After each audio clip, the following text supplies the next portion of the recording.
This is Danny Flexen here for Seconds Out with 2-0 prospect Kevin Cronin. How you doing? All good here. How are you? Yeah, I'm good. You haven't been out, obviously, in 2020, a problem that's been faced by so many fighters due to the pandemic. How has it been for you in terms of maintaining your focus and also just ticking over in the training as well? Yeah, it wasn't too bad to keep ticking over because obviously we're in lockdown, but with the lockdown, they brought in a rule that elites and professionals can train away. So lucky enough, I was able to train away. It wasn't the worst because I kept getting these dates where I thought I'd be fighting and I'd be training towards them, and then, oh no, COVID has wiped that event out now, so you won't be fighting at it. But there's another event in 2 months, train towards that, and then COVID wiped that out. So it just kept going like that. But it wasn't too bad because I was always kind of training towards something, even though they were falling through. I was still had something to train towards. So it wasn't the worst. Obviously, it's sickening to go a whole year now without a fight. And I cannot wait to get back in there, because it's a full year of training that's going to be for the next fight, whatever the next fight may be. Is a whole year of training on behind it, which would be the case for a lot of people as well. But yeah, look, disaster 2019. Look, I just tried not to take it too bad because I'd do my own head in if I just kept thinking about the bad things. So yeah, look, it wasn't too bad. We're still here now. We're ready to go again in 2021. So Good stuff. Tell us a little bit about your training setup. So who do you train with? Where do you train? yeah, so I'm living in County Kerry, which is in the very, very down south of Ireland. It's the very bottom, the furthest away from everything, to be honest. And my head coach, my head boxing coach, is Jonathan Lewins. He's in Dublin, so Dublin's about 3.5 hour drive from me. I'd say I've seen him twice, been up twice since this pandemic has started.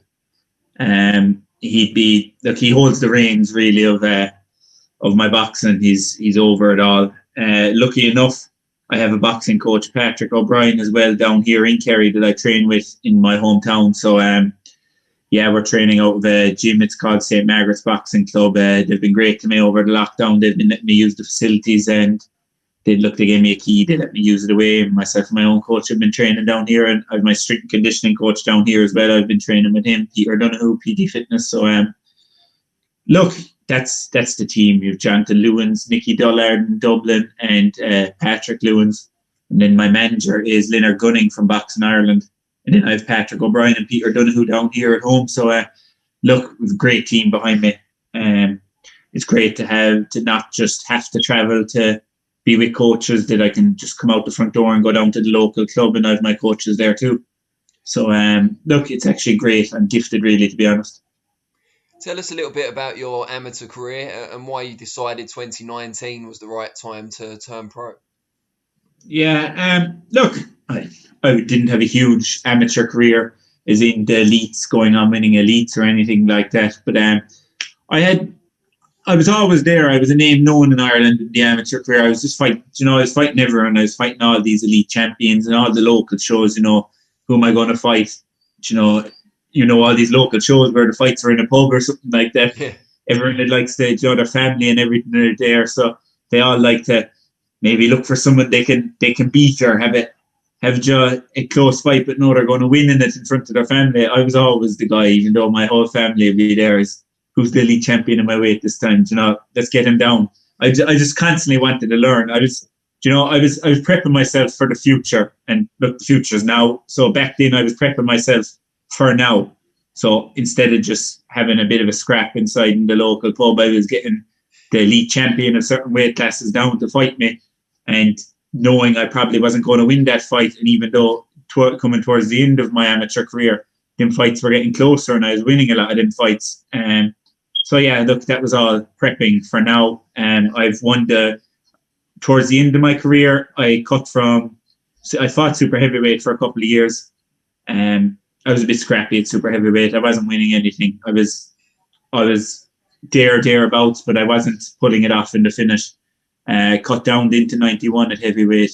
I boxed very well in 91. I got to the Irish finals, and Then I lost out in the intermediate semi-finals, unfortunately, and I broke my hand before the under-22s, and everything was going against me. And I went up to the International Celtic Cup then at 91, and I won that out just after I done my knuckle. Actually, I won that out, and then the All-Irelands were after that, and then I broke my hand. So I went on then at 91. I won the provincial, the Munster Championship. It's never a huge thing really to win that. That's more of a prep for the All-Ireland Championship. But coming from where I come from in County Kerry, it is a big thing to win that, because there was a lot of novices winning the novice provincials, but I think I was the first in like 30 years or something to actually win the intermediates. And look, it's nothing to boast about, but it's a bit of history that I made there. Anyway, I was saying I done my hand. I was out for about 6 months just because the timing when I done my hand, it was coming into January, February, March, which aren't very busy months with the amateur boxing. So to keep my head sane and keep my head in the game, we decided to cut down to 81. Look, I'm going to be honest, we did not think I was going to make 81. It was just kind of this, because I was big at 91, and I was solid at 91, and I convinced my coach and my strength and conditioning coach convinced me that he thought I could make 81. And then I had to convince my coach, which was tough because he was saying, no, you're not going to make that weight. But look, we didn't the finish, and we went over to Haringey and boxed great. My first fight felt great at the weight.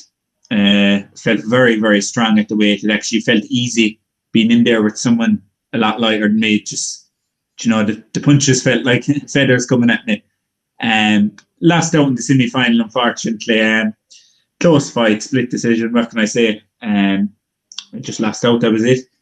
And I was actually, that's where I met my manager, Leonard Gunning. He was watching the fight. I didn't know Leonard before this. We had talked once or twice, but I didn't know him personally. And he came up and he was saying how he thought I won the fight and all that. And look, I was after a loss, so I wasn't in the farm for talking to him, but he gave me his number and took my number, and kind of went from there. I went on holidays for a couple of weeks, came back, and I'm obsessed with the sport, but I didn't really want to box anymore. So I was training for nothing, really. I didn't want to compete in the amateurs anymore, but I was still training, like I had the All-Irelands or something coming up. So I got back in touch with Leonard, my manager, and I said, just let's sit down, let's talk about this, see what this is all about. Because obviously I know a lot of people say their style is suited to the pros. Everyone says it really, but mine, I believe, genuinely was. Because even in the amateurs, when I never thought of turning pro, my coach always said to me, he always just said to me, you have a lovely style that would suit the pros. Just the way I sit in my feet, and I can move fast while I'm sitting down on my feet, planting my feet into the ground and all that. And, but anyway, I was talking to Leonard, and he said, I'd like you to go meet Jonathan Lewins, who's my head coach now, in Dublin, and do a few sessions with him. And I met with Jonathan, and he was just kind of going through the styles with me and putting me in sparring with other professionals, seeing how I got on. And look, everything was going great. And one day our styles just clicked together, and I just knew at that moment, and you know what, I'm boxing a lot better, and I'm a lot happier and a lot more hungry boxing this way than what I was in the amateurs. So that's when I decided to sign the dotted lines. Do you think long term, once the pandemic's over, or at least lessened, you might move to Dublin, be closer to the gym? No, not in the near future anyway. I'm working down here with the local fire brigade, and I only started that this year. So look, I'm happy. I am happy down here because we have a good coaching background down here too, and they're very professional as well. And obviously Jonathan Lewins, I'd never get rid of him. I'd go and be with Jonathan for the rest of my days. I wouldn't be someone that be, having all these coaches switching. I just think the way we're working is nice. Down here, my coaches have a very similar style as well. They like to work the way Jono's teaching me in Dublin, and they all like to work the same way. And then I go up to Jono and I work his way again with him. And look, we're happy where we are now. We don't think we have to change anything yet. Maybe I'll get up to Dublin definitely a lot more once COVID's over. But the way we are now, we're happy with. What made you join the fire brigade, and how have you found it so far? I don't know. It was just kind of a job I was always interested in, and I just kind of started getting to know more about it and questioning a lot of things about it. And then I knew they were recruiting, and look, I'm mad into fitness and things, and I just liked the thought of them putting us through our paces. To get the job, you have to earn it by being put through your paces, and fitness tests and all that. And when I went and I done the courses and I came through them, luckily enough, thank God. It's like I earned my slot there, so it makes it that bit more worthwhile. And yeah, look, it's tough. You good days. There's a lot of good days, and there's a lot of days then you see things you don't want to see, but it's all a part of the job. Just kind of got to be mentally strong for that. And yeah, look, I'm happy where I am. What's the situation for this year, 2021? Obviously, small hall boxing still not going on at the moment. It's hard to get on TV. Everyone's battling for a select number of spots. What's your plan for this year? Yeah, look, it's hard to plan things this year because we don't know what's going to happen this time next month. How things will change. Things could get worse, or things could just get drastically better very quick. It's hard to plan. We just kind of got to stay ready. Look, I'm hoping in March things are going to lighten up out in Europe a bit, and maybe the green list it'll be easier to travel between countries. And I'm hoping in March get over to Europe, get a fight, get back over in April or May again. I just want to get 3 or 4 fights before September.